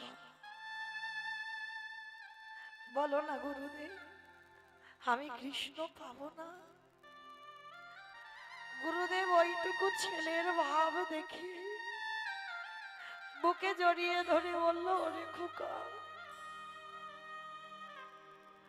তোর মতো ভক্তি কেন আমার হলো না? আমি এত ভাগবত পড়ি, এত গীতা পড়ি, কিন্তু তোর মতো প্রেম ভক্তি আমি অর্জন করিনি। আশীর্বাদ দিলাম বাবা, তোর কৃষ্ণ কৃপা হবে, তুই কৃষ্ণ দর্শন পাবি। গুরুদেব আমি পাবো, আমি কৃষ্ণ পাবো? হ্যাঁ পাবি বাবা। আমি গুরুদেব আমি আশীর্বাদ দিলাম। আশ্রমে রয়ে গেল রঘুনাথ। পরের দিন সকালবেলা বাবা নামাচার্য হরিদাস ঠাকুর বেনাপুরের জঙ্গলে লক্ষ হীরাকে উদ্ধার করে বলদেব আচার্যের বাড়িতে এসেছিল। আর যখন বলদেব আচার্যের বাড়িতে এলো না, সমস্ত পড়ুয়ারা গিয়ে ওই হরিদাস ঠাকুরকে প্রণাম করছে। আর রঘুনাথ ওই হরিদাস ঠাকুরকে দেখে একেবারে বাবা ধুলাই, একেবারে দণ্ডবত প্রণাম। একটা কথা মনে রাখবেন বাবা, নামাচার্য হরিদাস ঠাকুরের মতো নাম জপ কেউ করতে পারবে না। আর রঘুনাথ দাসের মতো 24 ঘন্টায় দণ্ডবত প্রণাম কেউ করতে পারবে না। দণ্ডবত করার মধ্যে সব থেকে বড় ভক্ত হচ্ছে রঘুনাথ দাস গোস্বামী। আর এই জপের মালায় নাম জপ করার মধ্যে সব থেকে বড় ভক্ত হচ্ছে নামাচার্য হরিদাস ঠাকুর। আর এই রঘুনাথ দাস সমস্ত পড়ুয়ারা বাবা পঞ্চাঙ্গ প্রণাম করেছেন। পঞ্চাঙ্গ প্রণাম মানে মাটিতে হাঁটুটা রেখে প্রণাম। মায়েরা প্রণাম করা শিখে নাও। আমার মায়েদেরকে বলছি, তোমরা যেন কোনোদিন মাটিতে শুয়ে পড়ে প্রণাম করো না, অপরাধ। মাটিতে শুয়ে পড়ে প্রণাম আমাদের নয়, আমাদের হাঁটুটা মাটিতে রেখে দণ্ডবত প্রণাম। আর যারা পুরুষ তাদেরকে মাটিতে শুয়ে পড়ে দণ্ডবত প্রণাম করতে হয়। এটা গ্রন্থ বলছে, আমি নয়, আমি বলছি না বাবা, আমার কথা নয়। গ্রন্থ আদেশ দিল, সেটা আমি একটু মনে করিয়ে গেলাম, বলে গেলাম। তো আজকে যেই না রঘুনাথ দণ্ডবত প্রণাম করেছে, ওই যে বললাম ভগবান চিনবে চরণে, ভক্ত চিনবে নয়নে। আর যেই না হরিদাস ঠাকুর ওই রঘুনাথের নয়নের দিকে তাকিয়েছে, হরিদাস ঠাকুর হাত দুটো তুলে বলছে, এই তো সেই মাটি, যে মাটিতে বীজ পুঁতে দিলে অঙ্কুরিত হবে। এই মাটিতে বীজ পুঁতলেই অঙ্কুরিত হবে, তাহলে এই মাটিতেই বীজ পুঁততে হবে। আর এই রঘুনাথ ছোটবেলা থেকে হরিদাস ঠাকুরকে অনুকরণ করে। বাবা, যারা জ্ঞানী গুণী ব্যক্তি তাদের ভাষা, তাদের কথা, মহাজনদের কথা আমাদের অনুকরণ করতে হয়। আর এই রঘুনাথ সব সময় হরিদাস ঠাকুরকে অনুকরণ করত। হরিদাস ঠাকুর 24 ঘন্টায় একবার আহার করত, একবার। কি গো মায়েরা, একদিন যদি আমরা অন্ন না পাই, উরি বাবা শরীর খারাপ হয়ে যাবে, ও তো বেশি দিন বাঁচবে না, বলি না? কিন্তু না, ভজন পথে যারা নেমেছ, অধিক নিদ্রা আর অধিক আহার নিষিদ্ধ। মানে 24 ঘন্টা শুধু খাই খাই, খাবো খাবো খাবো খাবো, এইটা ভক্তের লক্ষণ নয়। আর 24 ঘন্টায় 12 ঘন্টা শুধু ঘুমিয়ে কাটাবো, এটা লক্ষণ নয়। যদি ভজন পথে নামো, তোমার নিদ্রা কমে যাবে, আহার কমে যাবে। হরিদাস ঠাকুর 24 ঘন্টায় একবার আহার করে, আর তাই দেখে দেখে রঘুনাথ একবার আহার। পরনে একটা বহির্বাস, একটা অন্তর্বাস। আর রঘুনাথ শয়ন করে কিসে জানো? খড়ের বিছানা।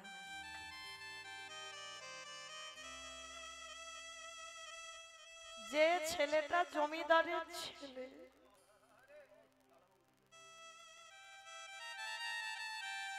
পালঙ্ক, কত সাধনার ছেলে বাবা, পালঙ্ক থাকার ছেলে,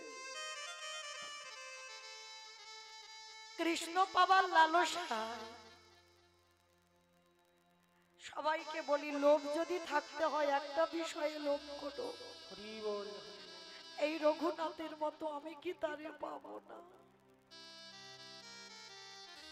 খাট পালঙ্ক ছেড়ে দিয়ে রঘুনাথ ধুলার পরে খড়ের বিছানায় ঘুমায়।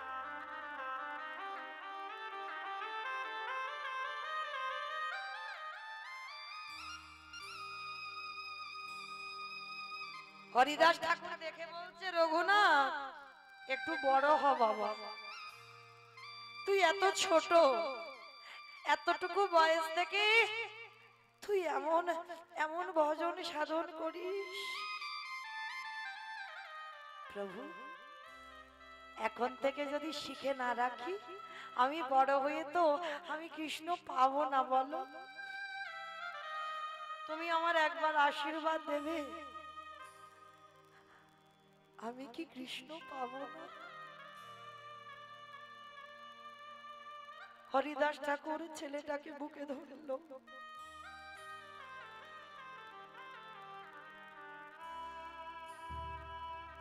আশীর্বাদ দিলাম, বাবা তোর কৃষ্ণ কৃপা হবে,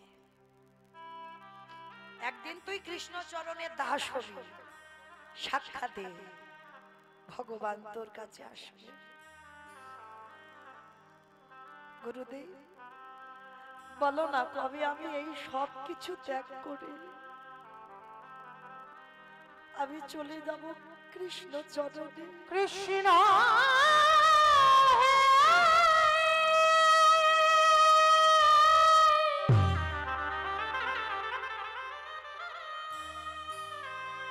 দেখো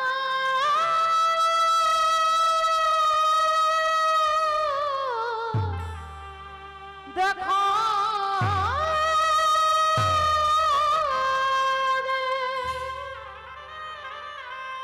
কৃষ্ণ কৃষ্ণ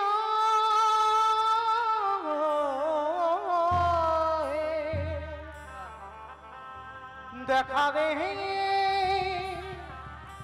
দেখা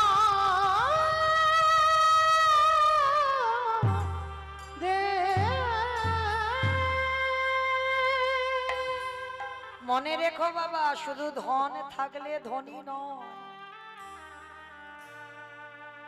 কি বাবা, ধন সম্পদ থাকলে তাদেরকে ধনী বলে? ধনী কাকে বলবে? শুধু ধন থাকিলে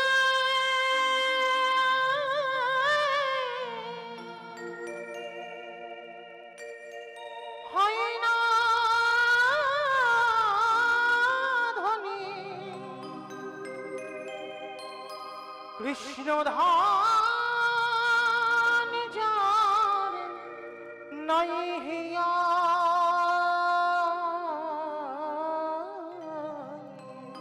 কে ধনী কে গরিব বুঝতে পারবে না। ওরে কে বা ধনী কে বা গরিব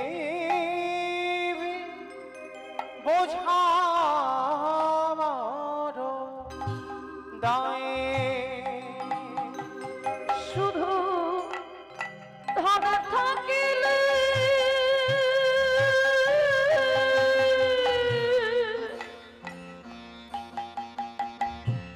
হয় না ধনী,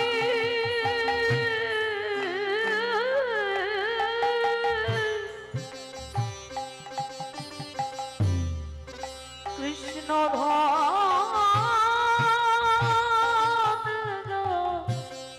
নাই রে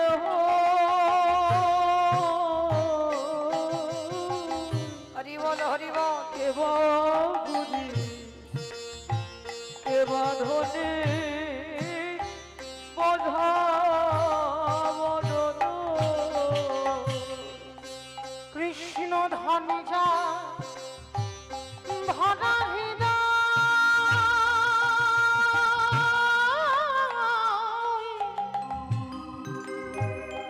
ওরে সে যে বড় ধনী বনে হয়, তার সাথে কি তুলনা হয় সারা বিশ্বময়। ওরে কেবা গুণী কেবা ধনী বোঝা বদন, তুমি হও না যত উজিরে রাজা,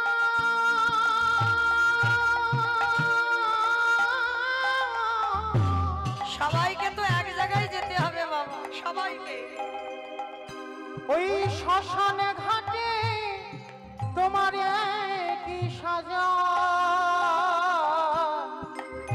ও তুই বুঝিবি সেদিন তোরে কেমন মজা তারে দুনিয়া, তুই বুঝবি সেদিন কেমন মজা তাদের দুনিয়া, তাই প্রেমানন্দে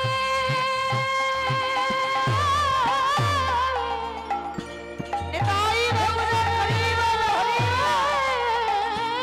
ভেসে তাই প্রেমানন্দে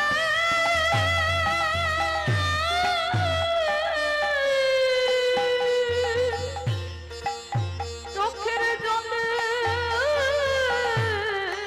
ভেসে ও সে মহানন্দে ঢেউ খেলা, কেবা করি কেবা ধনী বোঝা বদন, ও বে কে বা ধনী কে বা গরিব বোঝা হৃদয়ে, ওরে কেবা ধনী ওরে মা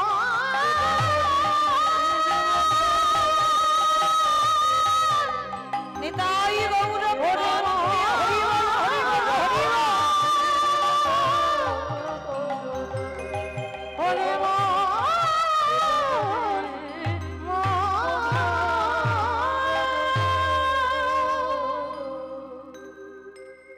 আজকে রঘুনাথকে আশীর্বাদ করে চলে গেল নামাচার্য হরিদাস ঠাকুর।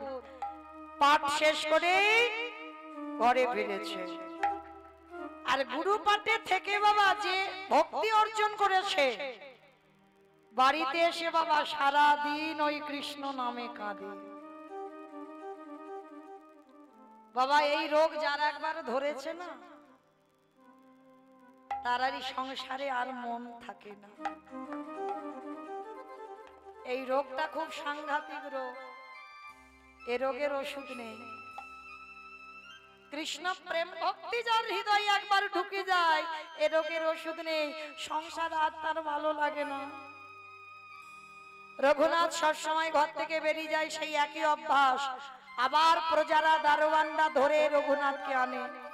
বাবা যেটা বিরক্ত হয়ে গেছে, ছেলেকে এতদিন গুরু আশ্রমে রেখে সেই অভ্যাস চাইনি, এইবার কি করেছে রঘুনাথকে বিরক্ত হয়ে বাবা জ্যাঠা রঘুনাথকে ঘরে বন্দি করেছে। ভালো করে শোনো মা, কৃষ্ণ ভোলাবার জন্য ছেলেকে ঘরে বন্দি করে রেখেছে। শুধু বন্দি নয়, ছেলের হাতে পায়ে শিকল দিয়ে বেঁধে রেখেছে যাতে চলে না যায়।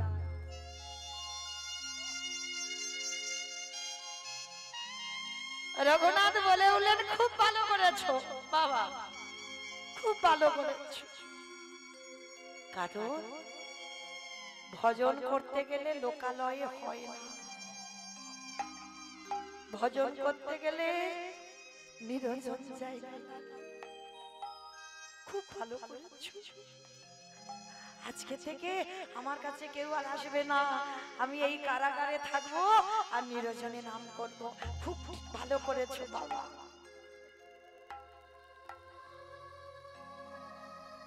অমায়রা শিকল দিয়ে বেঁধে ঘরের জানালা দরজা বন্ধ করে কৃষ্ণ ভুলানো যায়? একবার যদি কেউ কৃষ্ণকে ভালোবেসে ফেলে, পেরেছে মীরাবাইকে ধরে রাখতে। রাজ রানী মীরা, মেবারের মীরা পারেনি ধরে রাখতে। উন্মাদিনী পাগলিনী হয়ে রাজ ঐশ্বর্য পরিধান না করে যোগিনীর সাজে চলে গেল কৃষ্ণ পাওয়ার জন্য।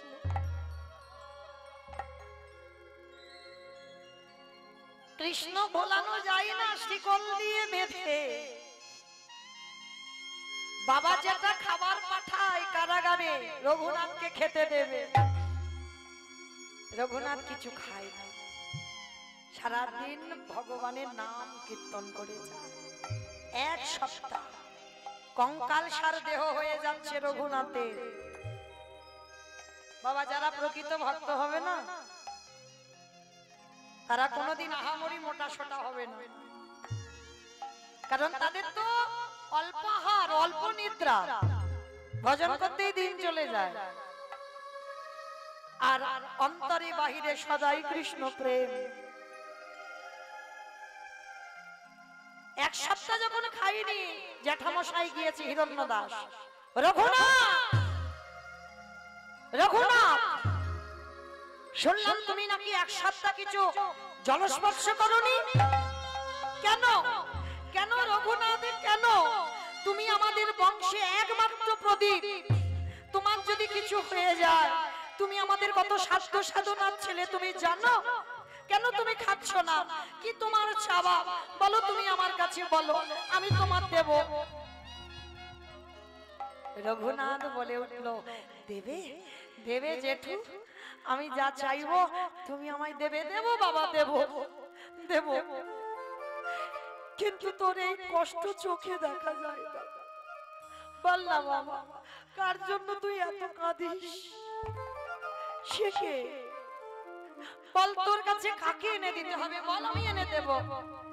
অজেঠু ওই রকম করে বললে হবে না, আগে আমার মাথা ছুঁয়ে ত্রিসত্য করো, যা চাইবো দেবে।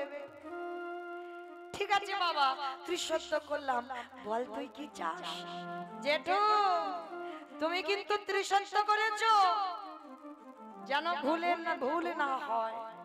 বল বাবা বল, তোর এই কষ্ট আমি জেঠু হয়ে দেখতে পারি না, কার জন্য তুই সারাদিন কাঁদিস? তাহলে দাও আমার কৃষ্ণ এনে দাওয়া আমারে।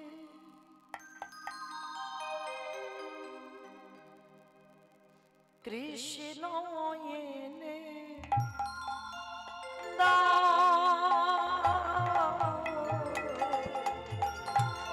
রঘুনাথ, রঘুনাথ, তুই কি পাগল হয়েছিস বাবা? কৃষ্ণ তোর কাছে কি করে এনে দেব? বলদেব আচার্য খবর পেয়েছে রঘুনাথ এক সপ্তাহ কিছু খাওয়া দাওয়া করছে না। গুরুদেব এসেছে। রঘুনাথ, রঘুনাথ, তোমার কি মাথা খারাপ হয়েছে? কৃষ্ণ কৃষ্ণ বলে কেঁদে কেঁদে দেহের কি হাল করেছো? শোনো রঘুনাথ, কৃষ্ণ বলে কাঁদলে তুমি কৃষ্ণ পাবে না। সেই কৃষ্ণ নদিয়ার মাটিতে গৌর হয়ে এসেছে।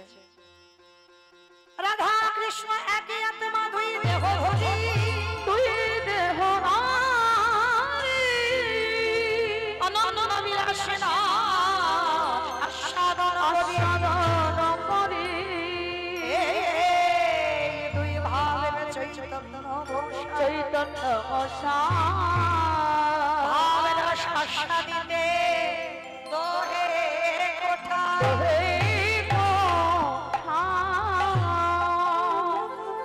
রঘুনাথ,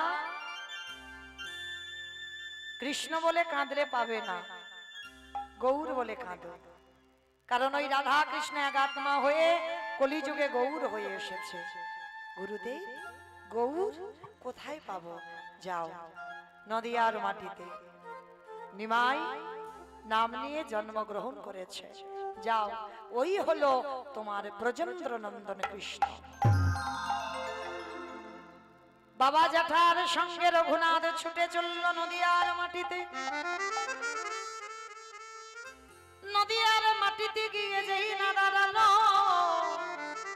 সংবাদ পেল 24 বছর বয়সে নিমাই সন্ন্যাসী হইল। নদিয়ার মাটিতে ধুলায় রঘুনাথ লুটিয়ে পড়ল। গৌরী হে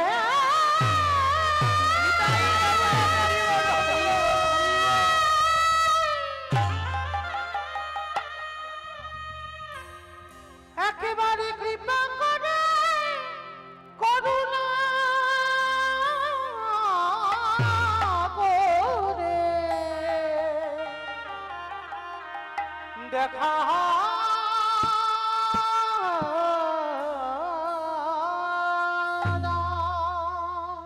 নদিয়ার মাটি যেন অন্ধকার,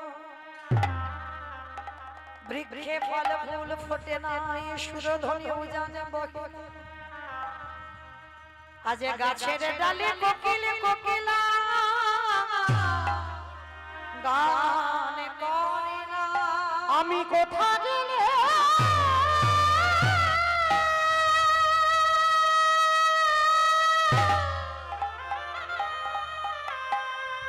বলো কোথা গেলে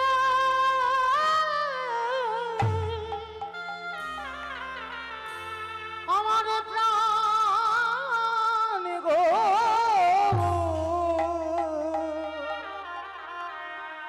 দর্শন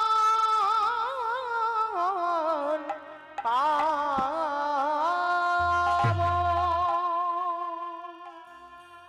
অন্ধকার হয়ে আছে গৌরগত যাদের প্রাণ, গৌরগত জীবন যাদের, তারা কেঁদে সবাই মাথায় করাঘাত করছে।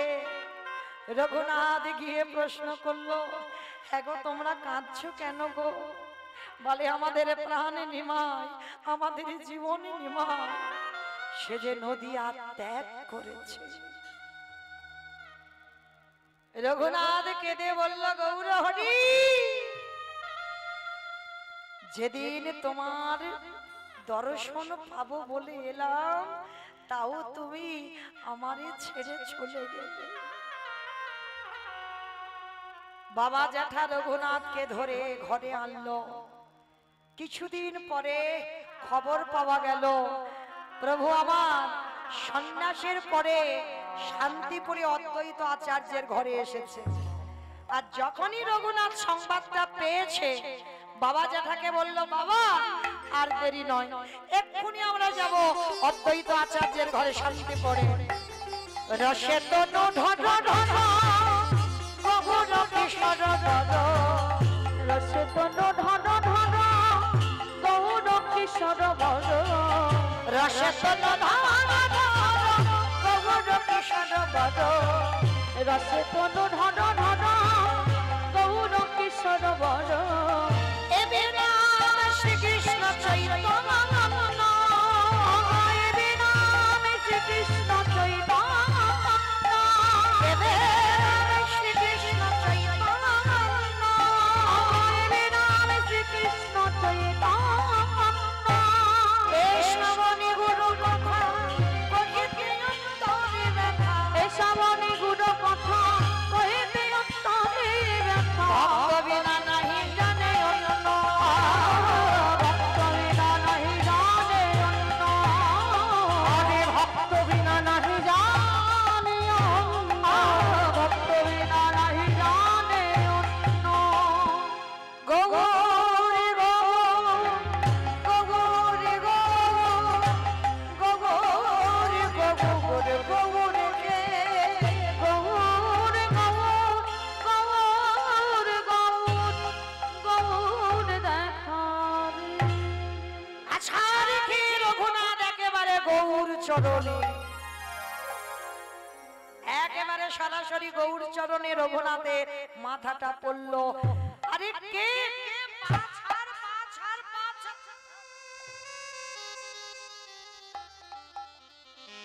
ভগবানের অজানা তো কিছু নেই, সব জানে।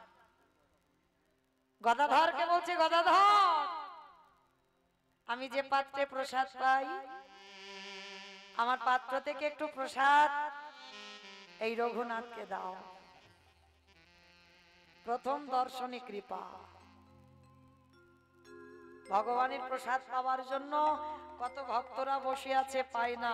রঘুনাথ প্রথম সাক্ষাতে কৃপা পেয়ে গেল।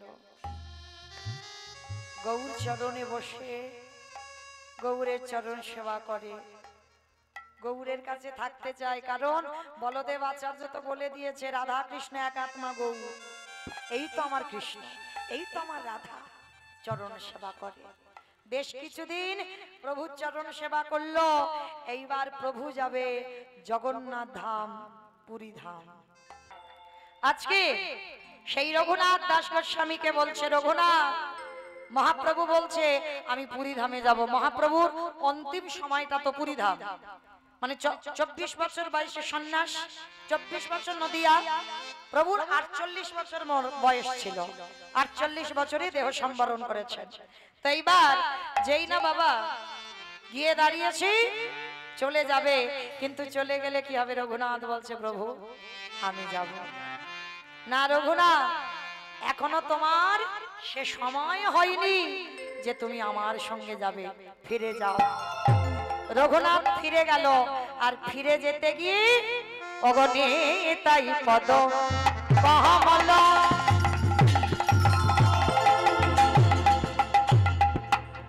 কোটি চন্দ্র সুশীতল, অগণিতাই পদ কমল, কোটি চন্দ্র সুশীতল, যে ছায়া জগত জুড়া, অগাধে ছায়ায় জগত জুড়া, হেন নিতাই বিনে রে ভাবা, জগতে নিতাই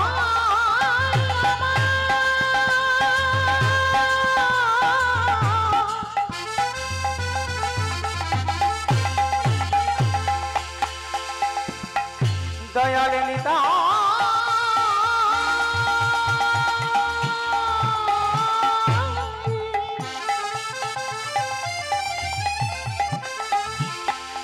দয়াল নিতা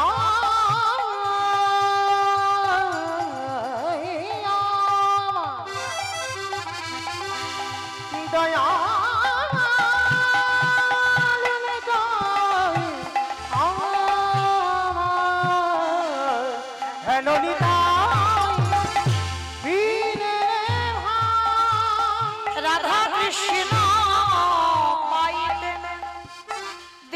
করি ধরণী তাইয়ের পায়। তোমরা দৃঢ় করে ধরণে দায়ের বলি ভজ ভজ তোমরা নিতাই ভজ নিতাই ভজলি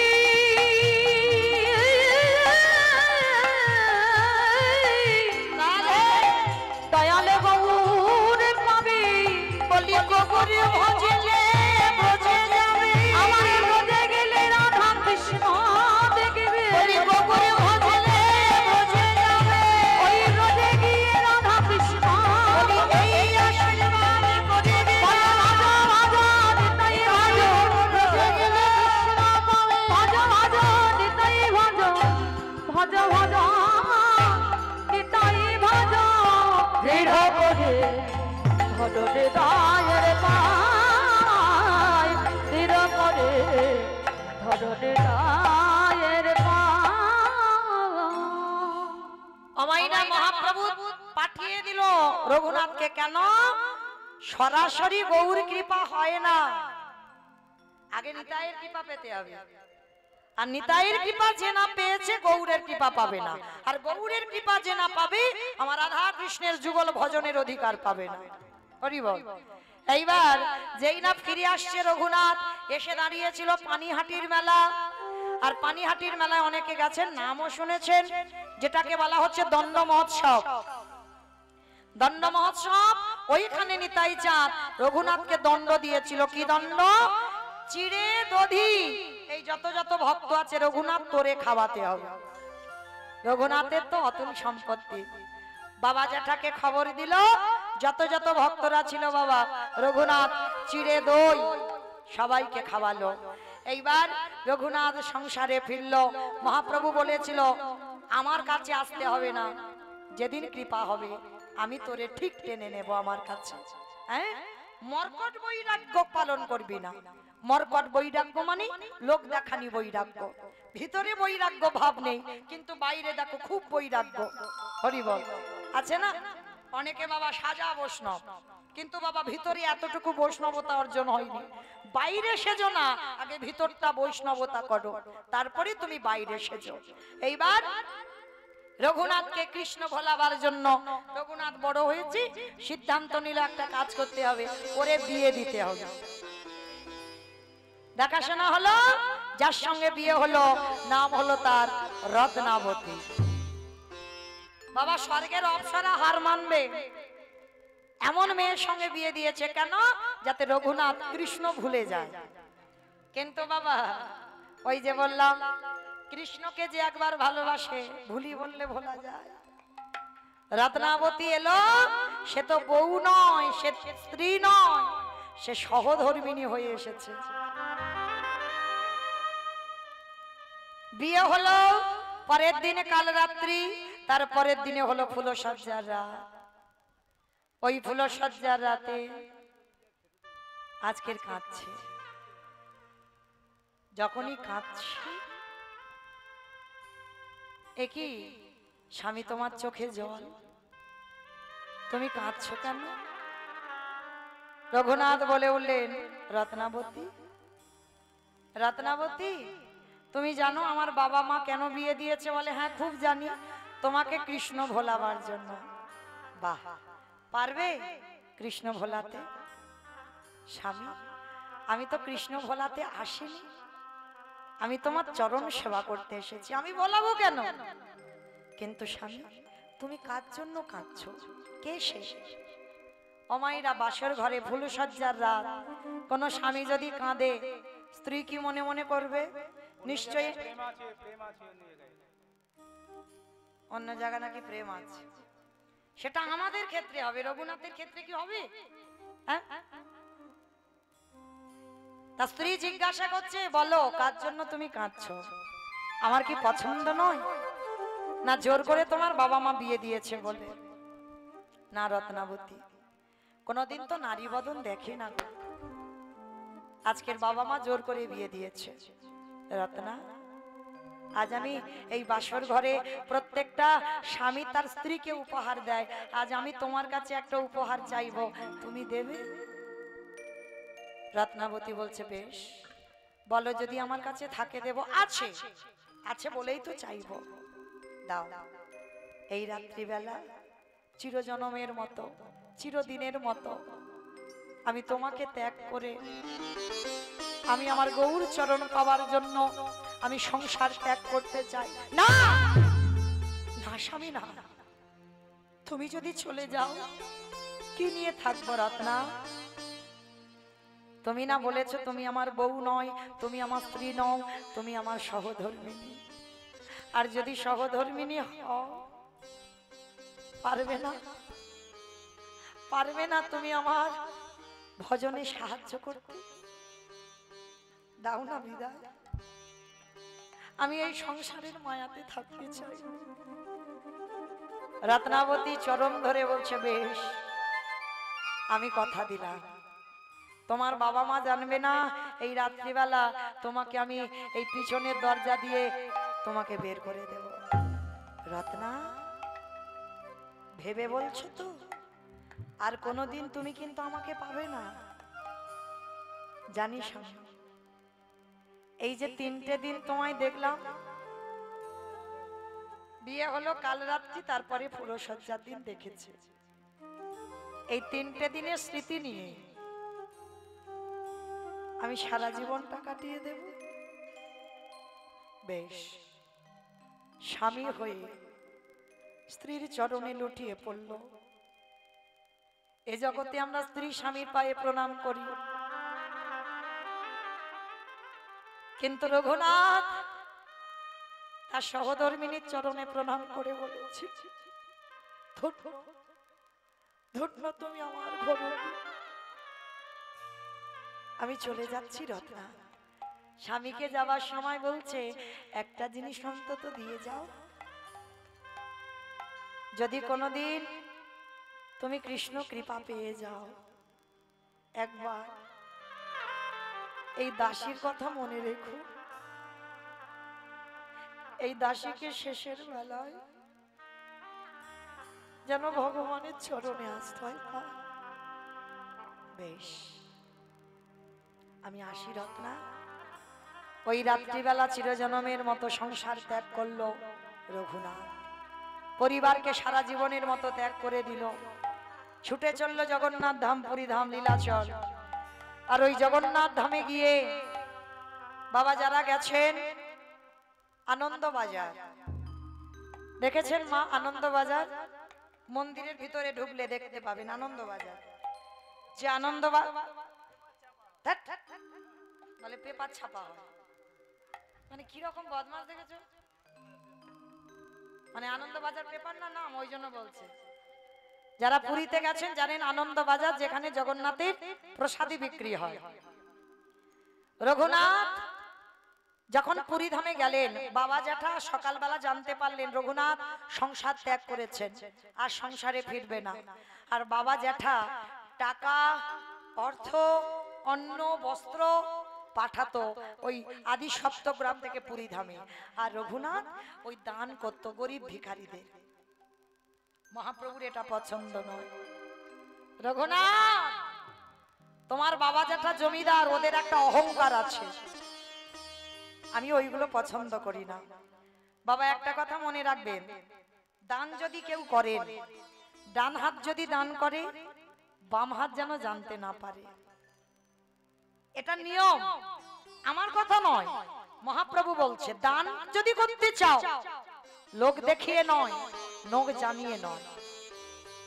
অনেকে আছে না বাবা, স্টেজ তৈরি করে গ্রামে যত যত গরিবদের নামগুলো লিস্টে ছাপায়, কম্বল দান, বস্ত্র দান, অর্থ দান করে। তো যাদের আছে তাদের উদ্দেশ্যে বলি, ভেবে বলেন তো, যারা নাম ধরে ধরে ডাকে অমুক জন এসো তোমাকে কম্বল দেওয়া হবে, তার মানে সমাজে তাকে দেখানো হলো ও পড়তে পারে না, ও খেতে পায় না, ও গরিব, তার জন্য আমি বড় লোক, আমি ওকে দিচ্ছি।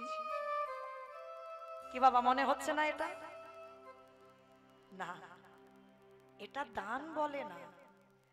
একান্ত যদি তোমার ইচ্ছে হয় কাউকে দেবে, কারো দেখলে যদি কষ্ট হয়, রাতের অন্ধকারে দাও, চুরি করে দাও, সেটা তুমি জানবে। লোক জেনে কি হবে বাবা, লাভটা কি হবে, ওরা কি করবে? যে জানবার মালিক সে জানলেই তো কাজ হবে, এটা দানের নিয়ম। তো মহাপ্রভু যখন বলল, রঘুনাথ খবরটা পেয়ে বাবা যেটাকে খবর দিল, আর তোমরা কিছু পাঠাবে না, আমি আর দান ধ্যান করবো না। রঘুনাথ উড়িষ্যাতে ভিক্ষা করে করে খায়। মহাপ্রভু বললেন, আমার ভক্ত লোকের দ্বারে দ্বারে চাইবে, এইটা আমার পছন্দ নয়। ভালো করে শোনেন মা, ভক্তকে কিরকম যাচাই করছে, দেখিও পারে কিনা আমার কাছে থাকতে। রঘুনাথ ভিক্ষা করা বন্ধ করে দিল। তাহলে কি করে চলবে? ওই আনন্দ বাজারে বসে আছে, আর আনন্দ বাজারে বসে থাকলো যখন, ওই যাদের যাদের প্রসাদীগুলো বিক্রি হয় না, এবার তো ফেলে দিতে হবে। যদি কেউ চাইবে না, যদি কেউ একটু রঘুনাথ একধারে বসে থাকে, ওকে দেখে একটু কেউ দেয়, প্রসাদ পায়। মহাপ্রভু বললেন, এটাও আমার পছন্দ নয়। তাহলে এবার কি করবে? ভিক্ষা করা পছন্দ নয়, বাবা যেটা পাঠাবে পছন্দ নয়, আনন্দ বাজারে বসে থাকবে, চাইবে না, কেউ দিলে সেটাও খাওয়া যাবে না। তাহলে কি করবে রঘুনাথ? এক সপ্তাহ ছেলেটা কিছু খায়নি।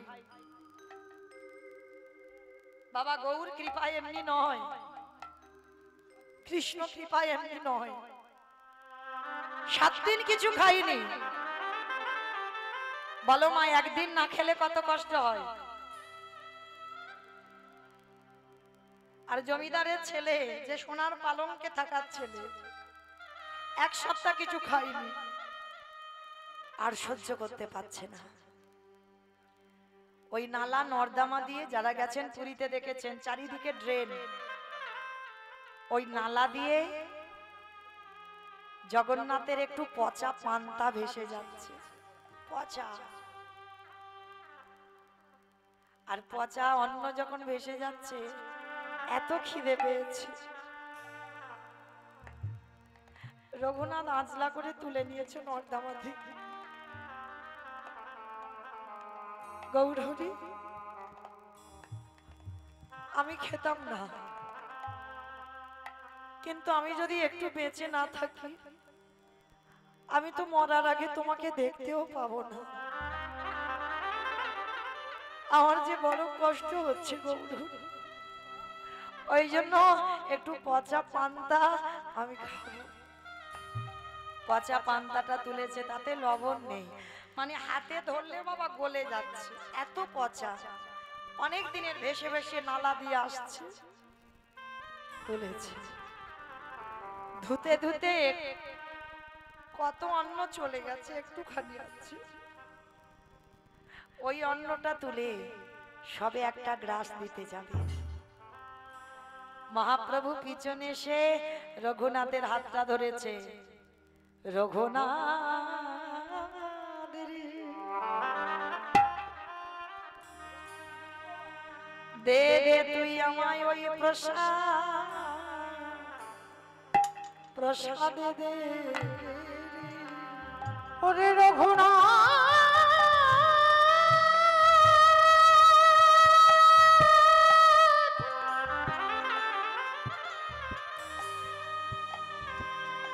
ওরে জগতে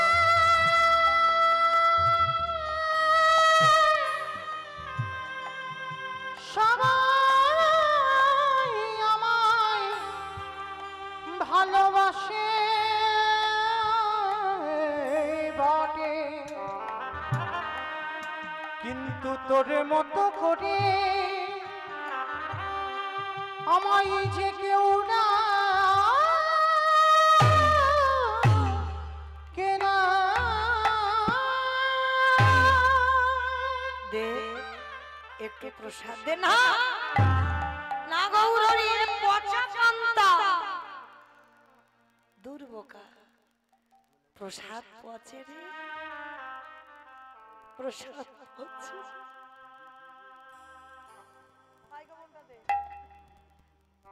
প্রসাদ পচে না। প্রসাদ ভগবান যখন সেবা করে তাকে প্রসাদ বলে, আর যখন ভক্ত উচ্ছিষ্ট করে সেটাকে বলে মহাভাষা। আমার ভক্ত বাৎসল্য ভগবান ওই রঘুনাথের হাত থেকে প্রসাদটা কেড়ে নিয়েছে। আমার গৌর হরি সাদরে ওই মহাপ্রসাদ আমার ভগবান ওই প্রসাদের সাদরে আজ গ্রহণ করেছে। ওরে তুই তো জানিস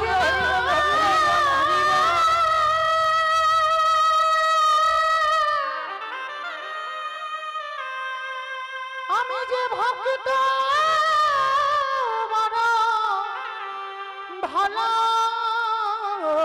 ভালোবাসি, তাই তো যুগে যুগে ভক্তের কাছে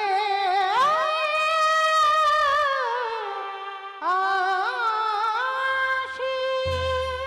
ভক্তের উচ্ছিষ্ট প্রসাদ পেল, প্রভুর কৃপা হয়ে গেল। রঘুনাথ কি চাস? প্রভু আমি বৃন্দাবন যেতে চাই। বৃন্দাবন? বেশ, চলে গেল রঘুনাথ বৃন্দাবনে রাধা কুণ্ডের তীর। আর রাধা কুণ্ডের তীরে গিয়ে যেখান থেকে উৎপত্তি সেইখানে চলে গেল। যারা যাবেন নিয়ম সেবার মাসে, কার্তিক মাস, ওই দামোদর মাসে গিরি গোবর্ধন পরিক্রমা করে রঘুনাথ সারাদিন অনাহারে অনিদ্রায় হৃদয়ে হাত চাপড় দিয়ে শুধু হারাই হারাই হারাই বলে কাঁদে। প্রখর রোদ, করুণাময়ী কৃপাময়ী আমার প্রেমময়ী রঘুনাথ যখন রোদে বসে কাঁদে হারাই হারাই বলে আমার রাধা রানী নিজের উড়ানিটা নিয়ে রঘুনাথের আজকে আচ্ছাদন করে দাঁড়ায়েছে। কেমন ভক্ত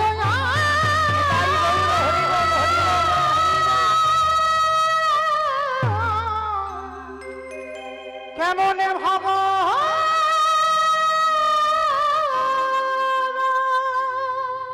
কে তুমি? সে কি রে, আমায় বুঝলি না, আমায় চিনলি না? আমি তোর সেই কৃপাময়ী করুণাময়ী, আমি রাধা রানী। রাধে, তুমি তুমি এসেছো, কিন্তু একা কেন? আমি তো একা দেখতে চাইনি। ওরে রাধা কৃপা না পেলে আমার গোবিন্দ কৃপা হয় না। তুই তো আগে আমারই কৃপা পেয়ে গেলি। ওঠ, দেখবি সাক্ষাতে। রঘুনাথ দাঁড়ালো সাক্ষাতে। রাধারানী আমার গোবিন্দকে নিয়ে আজ রাধা গোবিন্দ যুগলে দাঁড়ালেন। আর রঘুনাথ সেই রাধা কুণ্ডের তীরে সাক্ষাতে নয়ন ভরে রাধা গোবিন্দের যুগল দর্শন করলেন। শ্যামের বামে শ্যামের বামে শ্যামের বামে দাঁড়াইল